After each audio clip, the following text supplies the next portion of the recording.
سلام، مهسا رضایی هستم و امروز قراره که این حرکت جذاب رو یاد بگیریم که اسمش هست هندستند پوشاپ.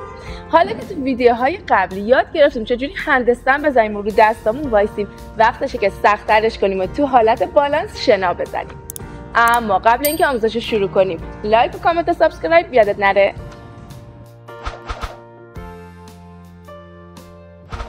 برای انجام هندستند پوشاپ اول از همه باید دستات قوی باشه. برای همین میخوام که روی زمین بشینی و پرس سرشونه با دمبل بزنی.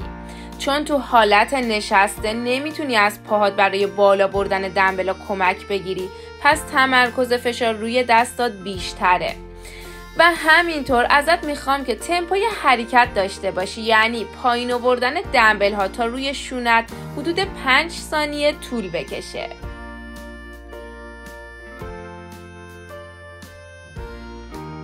و دقت کن که بدنت رو منقبض نگه داری و بالا تنت صاف بمونه.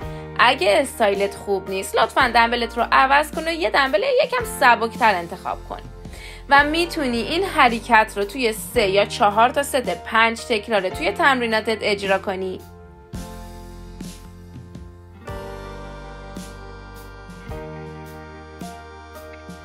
تو تمرین دوم میخوام که کف پاتو به دیوار بچسبونی و دستاتم تا جایی که بتونی زانوهاتو صاف نگه داری و بالا تنت هم توی یه خط صاف باشه به پات نزدیک کنی و توی این حالت حرکت شنا رو اجرا میکنی. دقت کن که وقتی میخوای به زمین نزدیک بشی سرت یکم جلوتر از جایی که دستات قرار داره به زمین میرسه. دقیقاً شبیه استایلی که برای شروع حرکت هدستند بهت آموزش دادم که لینکش پایین این ویدیو براتون میذارم و حتما ببینیدش. هر وقت این حرکت رو کنار دیوار یاد گرفتی و انجامش برات راحت شد، ارتفاع زیر پاهامون رو بالا میاریم و دوباره دقیقاً کاری که میکردیم رو تکرار میکنیم.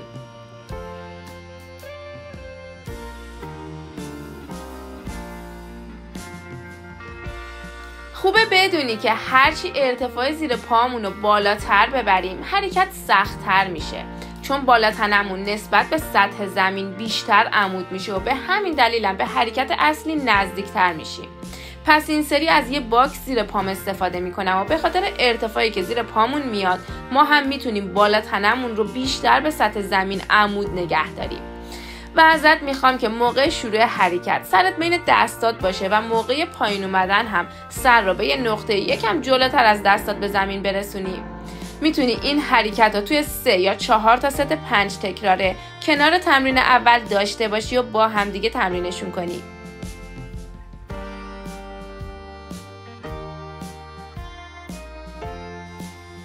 توی این تمرین فقط میخوام مطمئن بشم که میتونی کنار دیوار هندستند بزنی. اگه هنوز نمیتونی این کار رو انجام بدی الان بهترین زمانه که کنار تمرینای اول و دوم که داری انجام میدی و دستات رو قوی میکنی روی این تکنیکت هم کار کنی و این حرکت رو یاد بگیری. اصلا هم کار خیلی سختی نیست و با ویدیوی آموزشی که برات در مورد هندستند درست کردم به نظرم چند هفته‌ای میتونی این حرکت رو کنار دیوار یاد بگیری که لینکش رو توی توضیحات یا دیسکریپشن میذارم و حتما چکش کن. اگه هم میتونی کنار دیوار هندستند بزنی با هر استایلی که مختص خودته، ممکنه عادت داشته باشی که دستاتو رو زمین نگه داری یا اینکه همزمان با پرتاب پاهات به دیوار دستاتو به زمین برسونی. برای من فرقی نمیکنه، الان فقط میخوام که بتونی کنار دیوار هندستند بزنی. پس 5 تا تکرار هندستند پشت سر هم کنار دیوار رو اجرا کن و توی تکرار آخرم بین 15 تا 20 ثانیه هندستندت رو نگه دار. اگه خوب بودی و نیاز به تمرین روی این تکنیک نداشتی وارد مرحله بعدی میشیم.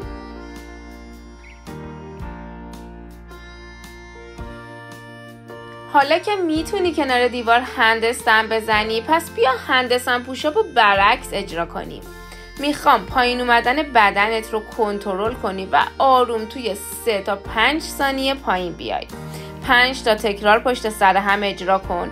حدود 1 دقیقه استراحت داشته باش و 3 یا 4 تا ست هم انجامش بده. بهتره از یه وسیله نرم زیر سرت استفاده کنی که اذیت نشی. اما اگه جایی که دستات قرار داره زیادی نرم باشه ممکنه تو انجام حرکت به مشکل بخوری.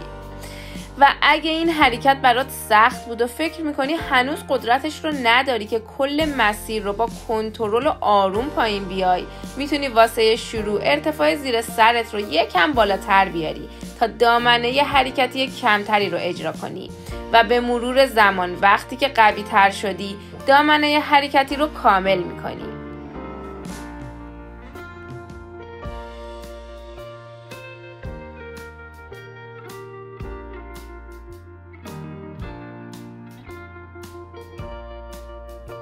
همینطوری که داری روی تمرین 4 کار میکنی و قوی میشی، کنارش روی یه تکنیک دیگه هم کار میکنیم. به کمر دراز بکش و پاهاتو توی سینه جمع کن. حالا میخوام با پرتاب پاهات اونا رو صاف کنی و به زمین برسونی، در حالی که یکم قوس کمر گرفتی و باسنتو بالا نگه داشتی. این دقیقاً کاریه که باید وقتی رو هندستند هستی انجام بدی و اینجوری از پاهات استفاده کنی تا بتونی پوشاپ یا همون شنا رو تو حالت هندستند اجرا کنی. و اگه بتونی خوب از پاهات استفاده کنی، فشاری که رو دستت میاد خیلی کمتر میشه و انجام حرکت برات راحت تر میشه.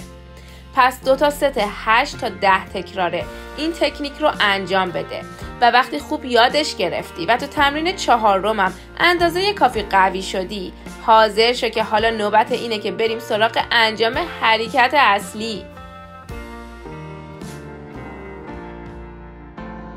برای شروع هندستند پوشاپ دوباره ارتفاع زیر سرمون رو بالا میاریم تا مسیر صاف کردن دستا کمتر و حرکت آسون‌تر بشه.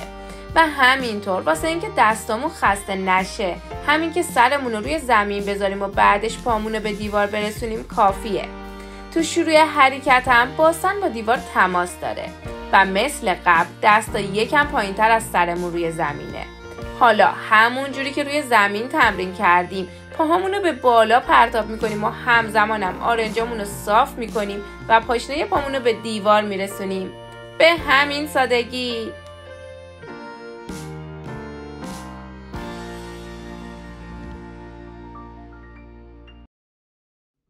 برای شروع میتونیم یک تکرار تمرین کنیم و دستامون رو خسته نکنیم تا توی هر تکرار بتونیم روی استایل و استفاده از پاهامون تمرکز کنیم و خوب یادشون بگیریم.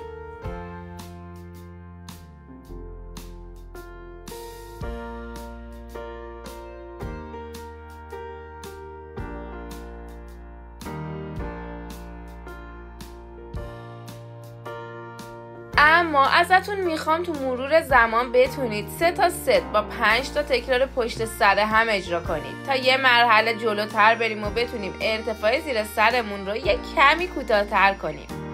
دوباره میتونیم با یه تکرار تو دامنه حرکتی جدید شروع کنیم و به حداقل 5 تا تکرار پشت سر هم برسونیمش تا بتونیم همین یه دونه مت زیر سرمون رو هم برداریم و حرکت رو تو دامنه حرکتی کامل اجراش کنیم. اما همینجا بیا یه بار استایل درست رو با هم دیگه چک کنیم. اول از همه باید بدونی که اگه خیلی به دیوار نزدیک باشی، موقع جمع کردن پا توی سینه باسنت به دیوار گیر میکنه و به پایین هلت میده و اصلا نمیتونی حرکت رو اجرا کنی. اگه هم خیلی از دیوار دور باشی، اجرای حرکت برات سخت تر میشه.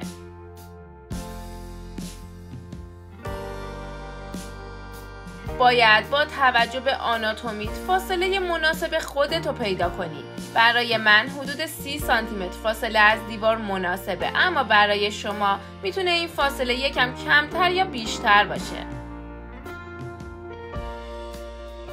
وقتی هم پایین میای و پاهاتو تو سینه جمع میکنی، اگه یکم پاهات از همدیگه باز باشه و به هم نچسبه، تعادل بهتری پیدا میکنی.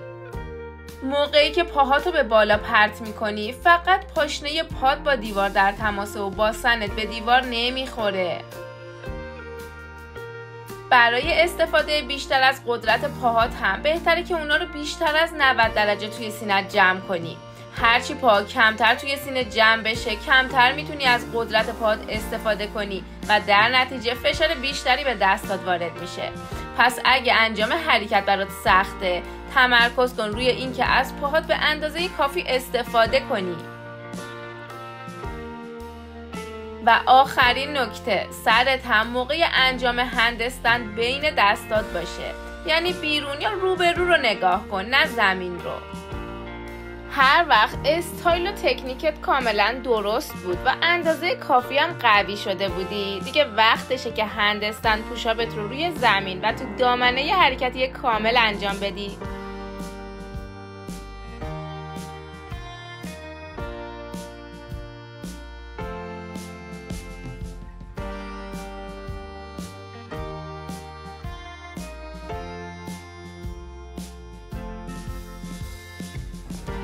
هندستند پوشاپ یه حرکت خیلی جذابیه که تو واده کراسفیت هم خیلی استفاده میشه. امیدوارم این ویدیو بهتون کمک کنه که این حرکت رو یاد بگیرید که بتونید واده حرفه‌ای‌تری توی کراسفیت انجام بدید. اگه این ویدیو رو دوست داشتی ممنون میشم که لایک کنی و کامنت بذاری یا برای دوستات که دوست دارن این حرکت رو یاد بگیرن بفرستی. اگه هم موضوع خاصی مد نظرت هست که دوست داری در موردش برات آموزش درست کنم توی کامنت ها حتما بهم بگو. خوشحال میشم اگه بتونم کمکت کنم. موفق باشی.